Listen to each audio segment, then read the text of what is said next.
Up to 8 p.m. last night, in the previous 24 hours, we had 87 new cases. It's obviously lower than has been the case for a few days. I'm going to ask Dr. McAnulty to make comments about that in due course. The confirmed cases right across New South Wales are 2,580. Again, I want to thank the incredible pathology and health staff, GPs, our medical professionals, our team right across the state that have been doing so much work to keep us all safe. And they have achieved, to 8 p.m. last night, 121,443 cases. That's remarkable, and I really do thank them. As I said yesterday, we lead every other state and territory in the amount of testing that has been done. And out of those cases, just to emphasise, you could do the maths, but the total number of cases that have been excluded, so don't have corona but were tested, was 118,863.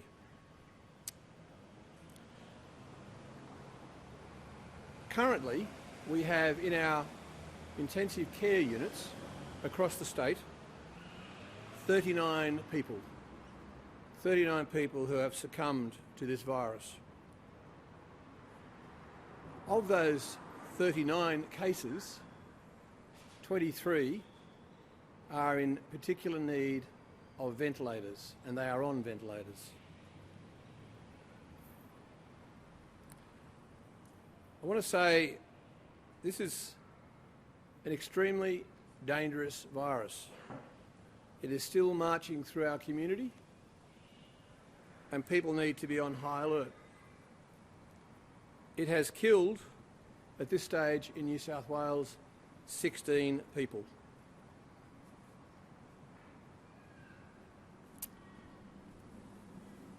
I also want to say that for those who don't know what it's like, if you've never had a severe bout of pneumonia, a severe bout of asthma, and I have had both those, the effect, whether or not you have a fever, but normally there's a fever, is that you end up with a lack of oxygen. Your body, your organs are not getting the oxygen you need.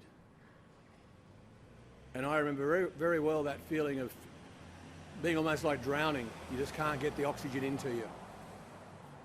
So for those people who think that this is something you can flick away, no, it's not.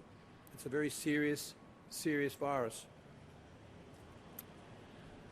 For those young people, I keep hearing messages that young people think this isn't going to affect them. I want to make some very clear points. It can affect young people, and it is currently affecting young people. Out of the 2,580 cases that we have in New South Wales at the moment, there are 565 people under the age of 29. That's 26%. That's about a quarter of all of the cases in New South Wales are people under 29. And in fact, there's 105 cases of people under 19. Take it seriously is my message to young people. Take it very seriously. If you don't take it seriously for yourself when you hear those statistics, you should be taking it seriously for your friends, your family, the community. Because you can also pass it on to those other older people who are far more vulnerable. We know older people are far more vulnerable because their immune systems are not as substantial as they are generally when you're younger.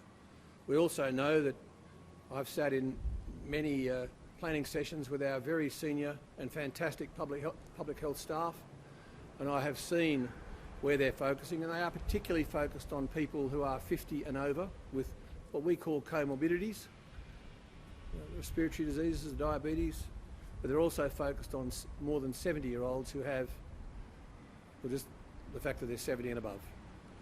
So I'm going to ask Dr. McAnulty in a moment to explain a little more about that. I also want to just say that the reports that I've had and also seen in the media about nurses being physically and verbally attacked. Indeed, I think any doctors who are wearing their garb as well, often difficult to tell the difference. I'm appalled. I think every right-minded member of our community would be appalled that our doctors and nurses are being targets for these people who don't seem to get it. I remind that very small section of the community that that very same doctor, that very same nurse, when you see that person in a uniform in a hospital and they might be actually putting a tube down your throat to keep you alive, you will wish you hadn't actually done what you did previously. The rest of us are with our doctors and nurses and our health staff, and I want all of us as a community to make it clear to that small minority that your behaviour is completely unacceptable. Completely. It's not Australian, it's not the way that Aussies behave. I am, on the other hand, very, very pleased that we are also hearing reports of this terrible virus reigniting in some places that maybe it wasn't there for a while, a sense of community. The fact that people are gathering together through the use of social media and finding out who needs food. The fact that people in streets know who their doctors and nurses are, who are coming back after working 12 and 14-hour shifts and sometimes longer, and you are actually making sure that you're giving them meals, you're offering to babysit their kids, take their dogs for a walk. I want to thank you on behalf of the broader community, because you are what our community should be, and I believe 99.99% are. I've also heard, the government has heard, that people are not heeding the message. Some people are not heeding the message not to travel. The fact that on the North Coast, the Central Coast and the South Coast, we are seeing large numbers of people coming into those areas 5 days out from Easter, the Easter vacation, is quite appalling. I know Aussies like to thumb their nose at authority, but on this occasion I would ask you to not thumb your nose, because the messages we're giving you are about keeping you alive, keeping your family alive, keeping your friends alive, and making sure the community stays safe.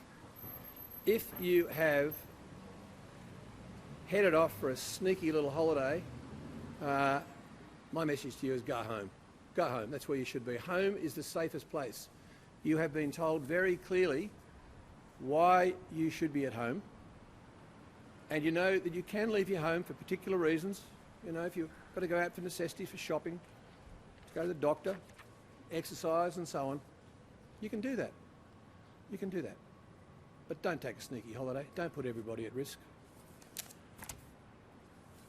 I also just want to finally finalise. Yesterday I omitted to say, and I apologise for this yesterday, it was a lot happening yesterday.